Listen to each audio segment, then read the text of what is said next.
is worthy. All right, so tonight we're going to do part 5 of the history of modern Israel. If you remember where we were, we just finished World War I, and it seemed like everybody was just mad at the results of it.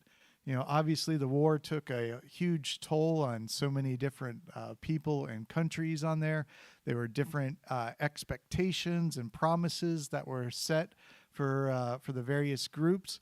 But now we're in the aftermath, and you have to work something out in there. And so, the British had the Balfour Declaration that they had stated, which was stating that, they would give the Jews a homeland in the Palestine area. And so immediately after the war, there was still the troops occupying Palestine. And it was a combination of British, French, and some Arab military that was really still as a military occupation over the land. And this lasted from the 1917, you see the dates there, till April 26th of 1920. And so that was kind of still, after the war, everybody's trying to, figure out their places in different areas and, kind of jockeying for different positions. But that was what was basically ruling the land at the time. And that was to give time for the League of Nations to come up with, their mandates, which we'll get to. But right before that happened, you had what was called the Nebby Musa riots. Again, I might be pronouncing it wrong. But this was basically, they saw the stuff coming. And the mayor of Jerusalem really was just worked up the crowds, at the time, basically disparaging the Jews that were in the city at the time and working up the crowds into a riot. Now, they still had the British military, was there, but because all these riots were going on, they stormed the Jewish quarter. They were attacking policemen. They were attacking the British soldiers. And the Britain basically pulled their soldiers out so that they could regroup, and there was a lot of people that were very unhappy with that, basically saying that they were in cahoots with the mayor or trying to curry favor with the mayor by pulling out for a while and then slow to get back to regain control. And so already, people were mad at different times, but, this really eroded a lot of the trust, especially of the Jews, of the British soldiers there that were supposedly there to, protect them, keep the peace, at the time. And basically it's like, why is this happening? So they went to the British authorities and just like, why did you let this continue? And they were like, what riot, or what, the pogrom that was happening here? And, they're basically just dismissing it at the time. So Jews came together, and that's when they formed the Haganah. Again, I might be pronouncing it incorrectly. But they were like, instead of relying on others to protect them, or the British, they're like, we really got to take things into our own hands on this. And it was basically a way of getting people around where they teach them how to defend themselves, what they should be doing, and what they shouldn't be doing. It was a lot of even teaching, the hand-to-hand combat. And if you know a lot of things like martial arts, a lot of people consider those a sport. When you talk about Krav Maga, it is not a sport. Like, they don't have tournaments or contests the same way that a lot of martial arts type things do. A lot of martial arts also have different rules of, like you can't, gouge the eyes or go after the throat, that type of thing, because, it's considered a sport that way. Whereas the Krav Maga style was really like, you can't expect anything from an enemy that's trying to attack you. And so the guy in the colored picture on the left, he is the inventor of Krav Maga. He's the one that then took it to Israel or Palestine at the time. He was a Jew that I think was in Hungary. He moved there and really taught them. And that formed the basis when the country was formed. This became the IDF. And so it was the precursor to that. But anyway, it really started teaching it, and it became very popular around to the Jews to learn this fighting style to basically protect themselves from a lot of the stuff that was happening. Anyway, as I mentioned, the League of Nations finally did come up with that mandate for Palestine, which was passed, and so Britain got that territory there, the British mandate. France, had area north of them. Russia had area even north, from that. So it wasn't just, Britain getting land, in that time, but, it was divided up, kind of like how the Sykes-Picot treaty lines were done before. But the British had that, and they had what they called the two areas. So they had Palestine and then Transjordan, or all the area on the other side of the Jordan River.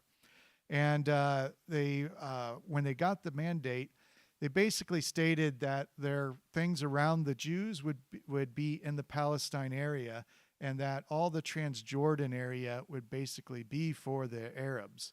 And that was a lot in lines of where people were already settled and where they were settling. The Jews basically going more toward where Tel Aviv was and Jerusalem.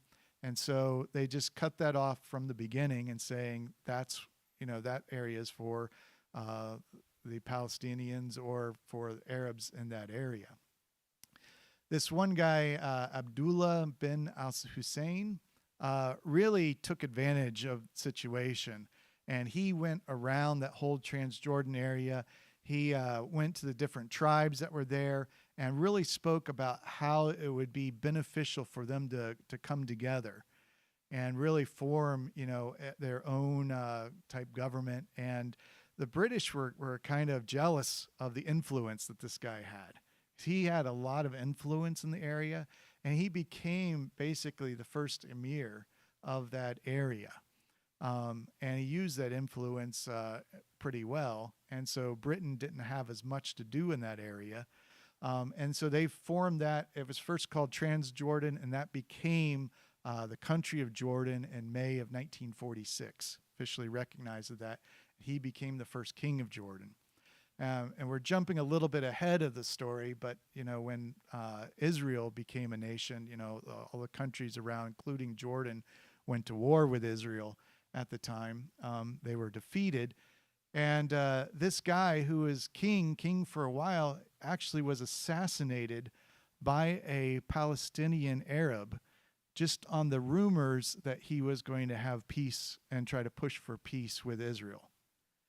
And if you look at all the things, there certainly are still rumors, but there is nothing that you could concretely, factually state it on there. But just the very essence of a rumor, that this king, leader of a country, a sovereign country, was going to, try to have peace with Israel, he was assassinated because of that. All right. Then we have the third Aliyah. Looking at Randy, make sure pronunciation. Close. All right, so this was from the time period, so right after World War I, and they separated it from 1919 to 1923. Because, again, since they had the Balfour Declaration, all that stuff happening, there was a lot of interest, in the Jews coming into Palestine, especially from Russia, which it still had a lot of, again, the history of the pogroms that had gone on. But then the Russian Revolution, 1917, and the socialist communists coming in, that was not a fun place for them. And if you go back at the beginning in 1880, about half the Jewish population in the world was in Russia at that time. And now a lot of them had moved and immigrated into Palestine. Then we have the fourth Aliyah that they put from 1924 to 1928. And the sections, it's significant on that date because in 1924 is when the United States passed the Immigration Act of 1924. And basically they were dividing it out there was a lot of immigration happening. In fact, a lot of Jews came to the United States before then because, again, they were leaving where there was persecutions and going where there was economic opportunity. And the United States was getting a lot of immigrants in. And so Congress passed this act, and they were basically putting limits on immigration from different areas. And they actually called, things, this is their desirables, which was a lot from Western Europe. And though the Jews were not on that desirable list. And so even if there was a Jew that was living in Western Europe, they'd get classified under that Jewish designation, and the numbers were far less on what they would allow to come in. And so the end result of this was that it pushed more Jews to go into Palestine and immigrate to Palestine instead of the United States. And so that's why you had this bigger wave now of the 80,000 Jews coming into Palestine during this time. There's a number of different risings. If we talked about every single conflict, this thing would go on for a long, long time. But this one was significant because the Arabs called the Western Wall or the Wailing Wall the Burak. Don't know, but Burak, something like that. But that's their term for it. And it's a holy site for Muslims because that's where they believe that Muhammad tied up his steed when he came into Jerusalem and then ascended up to heaven. They supposedly did it on the wall. And so it's an interesting place for them.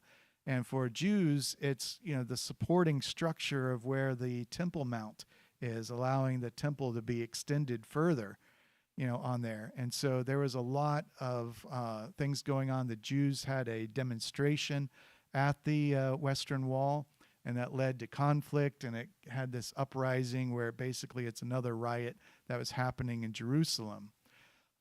British were able to put down the riot, but it made this Western Wall Commission, come up because it's the first time where they really had to start talking about religious freedoms, around for the groups. It wasn't just the idea of not wanting them here for whatever reason, but it was really trying to put out what can or can't be done at different places in Palestine and Jerusalem and the Western Wall in particular. It's interesting too, they came out with these two conclusions, but the stipulations that they talk about on there, one of the stipulations was that the Jews were not allowed to blow a shofar at the Western Wall. The Muslims did not want that noise, to bother them and, hearing that all the time. And yet, it was still the Jews often, especially around Yom Kippur, they would blow the shofar and have to pay the fines or the jail time for that, and they would just do it anyway, because that's just what they wanted to do. But it really showed, again, that conflict, that wasn't just, the cultural thing. There's all these religious sites in there, and Britain and the League of Nations had their hands full in trying to get all those to come together. And that is the end of part 5. So have to wait till next time for part 6. If you have questions, you can talk to me afterwards. That's probably the time.